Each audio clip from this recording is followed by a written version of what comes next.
Friends, காலையிலே கோலம்லாம் போட்டுட்டோம். தெருவில் வந்து குதிரைங்களும் மாடும் வந்தது. அதுங்களுக்கெல்லாம் தண்ணி வச்சிட்டோம். தோட்டத்துக்கு போயிட்டு பூவெல்லாம் பறிச்சுட்டு வரலாம். இன்றைக்கி வெள்ளிக்கிழமை இல்லையா, சாமிக்கு வந்து மாலை சாத்துறதுக்காக பூவெல்லாம் பறிக்கலான்ட்டு போயிருந்தோம். செம்பருத்தி பூ கிடச்சிது நிறையா. அதே மாதிரி நந்தியாவட்டை, இது வந்து பெரிய சைஸு, பெரிய நந்தியாவட்டை கிடச்சிது.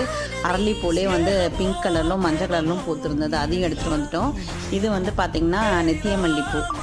அதுக்கப்புறம் சங்குப்பூ இருந்தது. சங்குப்பூவில் வெள்ளையும் இருக்குது, டார்க் ப்ளூவும் இருக்குது.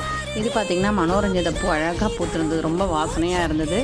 இது வந்து பார்த்திங்கன்னா ஜாதி மல்லிப்பூ. இது மலராத மொட்டு, குட்டி குட்டியாக ரோஸ் இருந்தது, கனகாமரம்.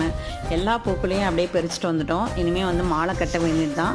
மாலை கட்டிட்டு அப்படியே நாங்கள் வந்து சாமிக்கு வந்து சாத்திடுவோம். குண்டு மல்லி கொஞ்சம் பூத்துருந்தது, முள்ளரும்பும் பூத்துருந்தது, அதையுமே பறிச்சுட்டு வந்தாச்சு. ரோஜாக்கள்லேயே வந்து பார்த்திங்கன்னா பட்டன் ரோஸு, பன்னீர் ரோஸு, சிவப்பு கலர் ரோஸுன்னு எல்லா வகையான ரோஸும் இருந்தது. எல்லாத்தையுமே பறிச்சுட்டு வந்துட்டேன்.